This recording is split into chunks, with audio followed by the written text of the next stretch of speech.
Cabinet కీలక నిర్ణయం తీసుకుంది. తెలంగాణ కేబినెట్ సబ్ కమిటీకి సంబంధించి రైతు భరోసాపై తెలంగాణ కేబినెట్ సబ్ కమిటీ కీలక నిర్ణయం తీసుకుంది. జనవరి 5 నుంచి 7వ తేదీ వరకు కూడా రైతు భరోసాకు దరఖాస్తులను స్వీకరించబోతోంది తెలంగాణ ప్రభుత్వం. కేవలం 3 రోజులు మాత్రమే దరఖాస్తుల స్వీకరణ ఉండబోతోంది. జనవరి 14 నుంచి రైతు భరోసా అమలు కాబోతోంది. సాగు భూములకి రైతు భరోసా ఇవ్వాలంటూ ఇటు తెలంగాణ ప్రభుత్వం నిర్ణయించింది. దానికి సంబంధించిన బిగ్ బ్రేకింగ్ న్యూస్ చూస్తున్నారు. రైతు భరోసాకు దరఖాస్తుల స్వీకరణకు తేదీని ప్రకటించింది తెలంగాణ ప్రభుత్వం. రైతు భరోసాపై తెలంగాణ కేబినెట్ సబ్ కమిటీ కీలక నిర్ణయం తీసుకుంది. జనవరి 5 నుంచి 7వ తారీఖు వరకు కూడా రైతు భరోసాకు దరఖాస్తుల స్వీకరణ చేపట్టబోతోంది తెలంగాణ సర్కార్. కేవలం 3 రోజులు మాత్రమే దరఖాస్తుల స్వీకరణ ఉండబోతోంది. జనవరి 14 నుంచి రైతు భరోసా అమలు కాబోతోంది. సాగు భూములకి రైతు భరోసా ఇవ్వాలంటూ తెలంగాణ ప్రభుత్వం నిర్ణయం తీసుకుంది. అప్డేట్స్ అందించేందుకు మా ప్రతినిధి మధు సిద్ధంగా ఉన్నారు. మధు, తెలంగాణ ప్రభుత్వం కీలక నిర్ణయం తీసుకుందని చెప్పుకోవాలి. రైతు భరోసాకి సంబంధించి ఎప్పటి నుంచి ఇంప్లిమెంటేషన్లోకి రాగబోతోంది? దాంతోపాటు కేవలం 3 రోజులు మాత్రమే దరఖాస్తుల స్వీకరణ తేదీలు ఇవ్వడం వెనకాల ఎటువంటి కారణాలు చెబుతోంది ప్రభుత్వం? ఎగ్జాక్ట్లీ సంక్రాంతి నుంచి అమలు చేయబోతా ఉన్నారు రైతు భరోసా. ఇది కాంగ్రెస్ ఎన్నికల మేనిఫెస్టోలో ఇచ్చినటువంటి ప్రధాన హామీలో ఇదొక ప్రధానమైనటువంటి హామీ. సో మొన్న అధికారంలోకి వచ్చిన తర్వాత రైతు బంధును యథావిధిగా ఇచ్చారు. తర్వాత జరిగినటువంటి దాంట్లో విధి విధానాలు ఖరారు చేయడానికి సబ్ కమిటీ వేశారు, మంత్రివర్గ సబ్ కమిటీ. సో మొత్తానికి ఈ సబ్ కమిటీ కీలక నిర్ణయం తీసుకోవడం జరిగింది. ఈరోజు ఒక నివేదికను తయారు చేసింది. దీనికి సంబంధించి కూడా పూర్తి వివరాలకు సంబంధించినటువంటి విధి విధానాలు రేపు 4వ తారీఖు రోజు జరిగేటువంటి రాష్ట్ర క్యాబినెట్లో దీనిపైన చర్చించనుంది క్యాబినెట్. దాని తర్వాత తుది నిర్ణయం వెలువడేటువంటి అవకాశం ఉంది. క్యాబినెట్ సమావేశం అనంతరం దీనికి సంబంధించినటువంటి పూర్తి విషయాలను క్యాబినెట్ సమావేశం తర్వాత మీడియా బ్రీఫ్ చేయనున్నారు మంత్రులు, ముఖ్యమంత్రి. దాంట్లో 5వ తారీఖు నుంచి 7వ తారీఖు వరకు ఈ రైతు భరోసా కింద ఎవరైతే అర్హులు ఉన్నారో వారంతా అప్లికేషన్ చేసుకోవాల్సి ఉంటుంది. ప్రస్తుతానికి ఈ రాష్ట్రంలో రైతు భరోసాకి సంబంధించినటువంటి దాంట్లో ఈ సబ్ కమిటీ తీసుకున్నటువంటి నిర్ణయాల్లో పంట పండించేటువంటి రైతులందరికీ కూడా రైతు భరోసా కింద పెట్టుబడి సహాయం ఇవ్వాలి. ఎకరాకు 15,000 చొప్పున, అంటే 2 దఫాలుగా 7,500 ఒకసారి, మరొకసారి 7,500, ఈ రకంగా 2 సార్లు ఒక దాని కింద 15,000 సంవత్సరానికి ఇవ్వాలి అనేటువంటిది కీలక నిర్ణయం తీసుకోవడం జరిగింది. అయితే ఈ 5 నుంచి 7 వరకు దరఖాస్తులకు స్వీకరణకు సంబంధించినటువంటి విషయంపైనే కాస్త క్లారిటీ రావాల్సినటువంటి అవసరం ఉంది. ఎందుకంటే 5, 6, 7 కేవలం 3 రోజుల వ్యవధిలో రాష్ట్రంలో ఉన్నటువంటి పంట పండించే రైతులంతా దరఖాస్తు చేసుకునే అవకాశం ఉంటుందా? అది ఫిజికల్గా దరఖాస్తు చేసుకోవాలా, ఎక్కడ అప్లై చేయాలి, దాంతోపాటు ఆన్లైన్లో ఏమైనా అవకాశం కల్పిస్తారా? ఒకవేళ అందుబాటులో లేనటువంటి రైతులు ఇతర ప్రాంతాల్లో ఉన్నటువంటి వారు కూడా ఆన్లైన్లో అప్లై చేసుకునే అవకాశం ఉంటుందా? అది క్లారిటీ రావాల్సినటువంటి అవసరం ఉంది. సో ఈసారి ప్రత్యక్షంగా రైతు భరోసా అమలు చేయనుంది కాబట్టి సంక్రాంతి నుంచి అమలు చేస్తామనేటువంటి చాలా క్లారిటీగా చెప్తా ఉన్నారు. వచ్చే స్థానిక సంస్థల ఎన్నికలను దృష్టిలో పెట్టుకొని వేగంగా ముందుకు వెళ్ళే అవకాశం ఉంది. సో ఈ మంత్రివర్గ ఉపసంఘం తుమ్మల నాగేశ్వరరావు, బట్టి విక్రమార్క, కోమటిరెడ్డి వెంకటరెడ్డి, పొంగులేటి శ్రీనివాసరెడ్డి ఆధ్వర్యంలో కీలక నిర్ణయం తీసుకోవడం జరిగింది. కొద్ది సేపట్లోనే దీనికి సంబంధించి అధికారిక ప్రకటన కూడా రానుంది. ఇప్పటివరకు ప్రస్తుతానికి సంబంధించి సమాచారం మాత్రమే, అఫీషియల్ ప్రెస్ నోట్ కూడా రానుంది. రేపు 4వ తారీఖు రోజు జరిగేటువంటి సమావేశంలో పూర్తి స్థాయి విధి విధానాలు ఖరారయ్యే అవకాశం ఉంది. సచిన్, అంటే 3 రోజుల పాటు ఇచ్చిన సందర్భాన్ని చెప్పుకోవాలి. మరి ముఖ్యంగా ఇక్కడ రైతులు కావచ్చు, లేకపోతే కౌలు రైతులకు సంబంధించి ఏడాదికి 15,000 రూపాయలు, అలాగే వ్యవసాయ కూలీలకు 12,000 రూపాయలు. ఈ రెండింటికి సంబంధించి అప్లికేషన్స్ ఒక ఫామే ఉండే అవకాశం ఉందా, లేకపోతే డిఫరెంట్ ఫామ్స్లో ఫిల్ చేయాల్సిన అవకాశం కనిపిస్తోందా? ఇది ఫస్ట్ క్వశ్చన్. రెండవది వచ్చేసి ఆన్లైన్ పోర్టల్లోనే అవకాశం కల్పించబోతున్నారా, లేకపోతే మొబైల్ యాప్ లాంటిది ఏమైనా తీసుకొచ్చే ప్రయత్నం జరుగుతుందా, లేకపోతే నేరుగా ఏమైనా స్టేషన్స్ని ఏర్పాటు చేసే అవకాశం ఉందా, అక్కడికి వెళ్ళి అప్లికేషన్ పెట్టుకోవాలా? ఇటువంటి అంశానికి సంబంధించి ఎటువంటి చర్చ జరుగుతోంది? ఎప్పటికల్లా క్లారిటీ వచ్చే అవకాశం ఉందనుకోవాలి Madhu? Exactly cabinet sub committee ఇప్పటికే పలుసార్లు దీనిపైన కూర్చోవడం జరిగింది. సలహాలు, సూచనలు ఇటు రైతు సంఘాల నుంచి, తర్వాత వివిధ ప్రజా సంఘాల నుంచి, దాంతోపాటు రాజకీయ పార్టీలకు సంబంధించినటువంటి అభ్యర్థులను కూడా తీసుకోవడం జరిగింది.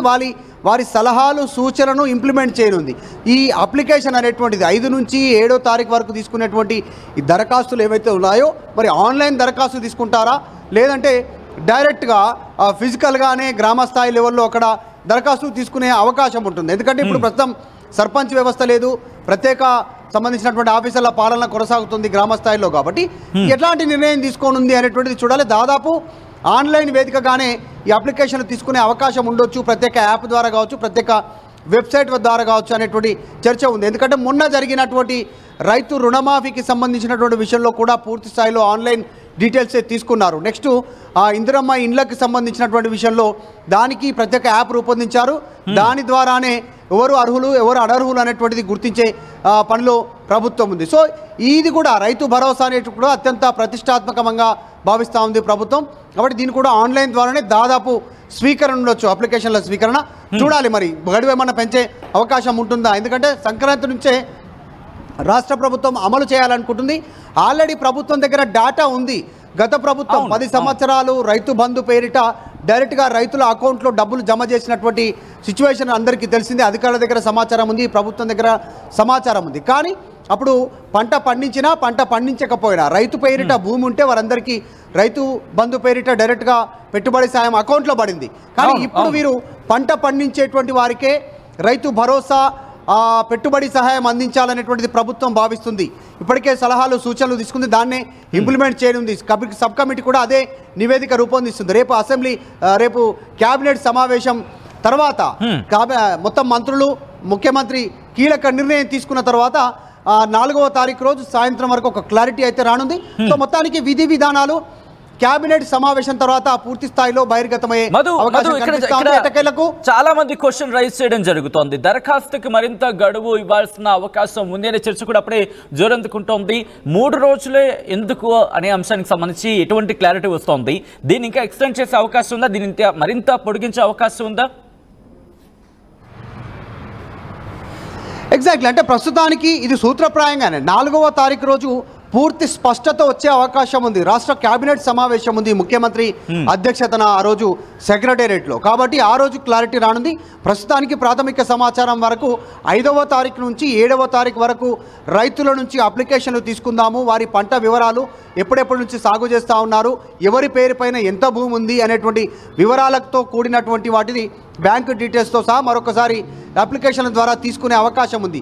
ఒకవేళ సూత్రప్రాయంగా ఇది కొత్త వారి కోసమా, ఆల్రెడీ డేటా లేనటువంటి వారి కోసమా, అప్లై చేసుకునేటువంటి వారి కోసమా? ఎందుకంటే వివిధ కారణాల వల్ల భూ బదలాయింపులు జరిగాయి ఈ దాదాపు సంవత్సర కాల పరిధిలో. తండ్రి పేరున్నటువంటి భూమి కొడుకు పేరుపైన, కొడుకు పేరున్నటువంటివి మనవళ్ళ పేరుపైన, తర్వాత కుటుంబ సభ్యుల పేరుపైన, అన్నదమ్ములు విడిపోయినటువంటి సందర్భంలో, తర్వాత భూ బదలాయింపులు. ఇప్పుడున్నటువంటి రైతు భూమి అమ్ముకోవడం వల్ల వేరే వాళ్ళు కొన్నటువంటి సిచ్యువేషన్. సో వారి కోసమా పూర్తి స్థాయి స్పష్టత మాత్రం క్లారిటీగా లేదు. కానీ ఖచ్చితంగా రైతు భరోసాని జనవరి 14వ తారీఖు సంక్రాంతి నుంచే ప్రారంభించాలి అనేటువంటిది ప్రభుత్వం కృతనిశ్చయంతో ఉంది. ఇప్పటికే పలుసార్లు ప్రకటన చేసింది, ముఖ్యమంత్రి మంత్రులు చెప్తా ఉన్నారు. దానికి సంబంధించిన కసరత్తు కూడా పూర్తవుతా ఉంది. సో త్వరలోనే రైతు బంధుకు సంబంధించినటువంటి దానిపైన ఒక పులి స్టాప్ పెట్టాలనేటువంటిది ప్రభుత్వం గత కొంతకాలంగా అనుకుంటుంది. దానికి 4వ తారీఖు రోజు పూర్తి స్పష్టతనివ్వడానికి కేబినెట్ నిర్ణయం తీసుకుంటుంది ముఖ్యమంత్రి అధ్యక్షతన. సో 5 నుంచి 7వ తారీఖు టైం పీరియడ్ అవుతుందో దాన్ని పొడిగించే అవకాశం కూడా ఉండొచ్చు. మనం గతంలో చూసాం, అభయహస్తం పేరిట తీసుకునే అప్లికేషన్లు కానీ, ఇందిరమ్మ ఇండ్ల కోసం కానీ, ప్రభుత్వ పథకాల కోసం నిరంతర ప్రజావాణి లాంటి కార్యక్రమాలు నిర్వహించిన సందర్భాలు చూసాం ఇటువంటి ఇష్యూస్ కి సంబంధించి. సో ఇప్పుడు కూడా అటువంటి కార్యక్రమం నిర్వహించే అవకాశం ఉందా? లేకపోతే గతంలో ఆల్రెడీ కొన్ని రిక్వెజిషన్స్ వచ్చాయి, మరి ముఖ్యంగా కరెంట్ బిల్ విషయంలో కావచ్చు, లేకపోతే వివిధ అంశాల నేపథ్యంలో ప్రభుత్వానికి ఇప్పటికే కాస్త డేటా అనేది వచ్చిన సందర్భాన్ని మనం చూసాం. సో వాటిని వెరిఫికేషన్ చేసుకుని దీని ఎగ్జిక్యూషన్కి వెళ్ళే అవకాశం కనిపిస్తోందా? 1. రెండోది, లేకపోతే ఆల్రెడీ ప్రజావాణిలో రాని అప్లికేషన్ సంబంధించి వాటిని ఇప్పుడు ఇన్వైట్ చేసే అవకాశం ఉందా? ఏం జరగచ్చు? ఎటువంటి అప్లికేషన్ ఇప్పుడు స్వీకరించవచ్చు? ఆ ప్రాసెస్కి సంబంధించి ఎటువంటి డిస్కషన్ జరుగుతుంది ప్రభుత్వ వర్గాల్లో?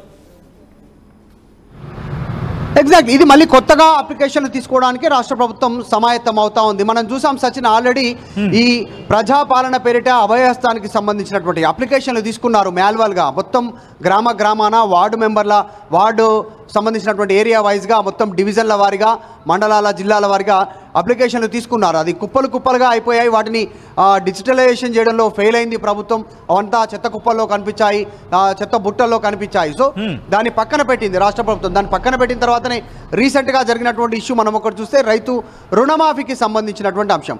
ఈ రైతు రుణమాఫీకి సంబంధించినటువంటి అంశంలో కూడా ప్రభుత్వం డైరెక్ట్గా 3 దఫాల్లో చేస్తామన్నారు. 15 ఆగస్టు నుంచి ఆగస్టు 15 నుంచి నెలాఖరు వరకు 3 దఫాల్లో చేస్తామని చెప్పినప్పటికీ కూడా ఆ గడువు దాటిన తర్వాత కూడా ఇది నిరంతర ప్రక్రియ అనేటువంటిది ప్రభుత్వం వివరణ ఇచ్చింది. అంటే రైతు రుణమాఫీ ఎవరికైతే కాలేదో వారందరికీ మళ్ళీ సరైనటువంటి ఆధారాలతో డీటెయిల్స్తో వస్తే ఎర్రర్స్ ఏమన్నా మాన్యువల్ ఎర్రర్స్ ఉన్నా తర్వాత ఆ 2 లక్షల పైన అప్పు ఉన్నా వారు కూడా క్లియర్ చేస్తామని చెప్తూ అంటే నిరంతర ప్రక్రియ అనేటువంటిది చెప్పింది. సో ఇప్పుడు కూడా రైతు భరోసా కూడా దాదాపు అదే తీరును ప్రభుత్వం తీసుకునే అవకాశం ఉంది. 5వ తారీఖు నుంచి 7వ తారీఖు వరకు అప్లికేషన్లు తీసుకున్నా తర్వాత అప్లై చేసుకున్నటువంటి వారు ఉంటే అర్హులు ఉంటే వారందరూ మళ్ళీ అప్లై చేసుకునే అవకాశం ఉంటుంది.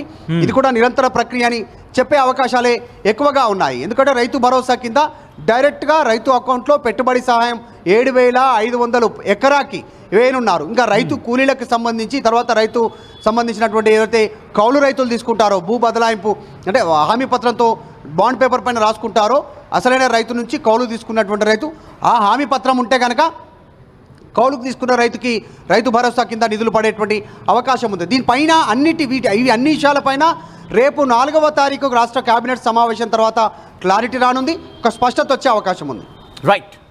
రైట్ మధు, మొత్తంగా అయితే మాత్రం తెలంగాణ ప్రభుత్వం కీలక నిర్ణయం తీసుకోబోతోందా రైతు భరోసాపై తెలంగాణ కేబినెట్కి సంబంధించి? అవును, తెలంగాణ కేబినెట్ సబ్ కమిటీ కీలక నిర్ణయం తీసుకుంది.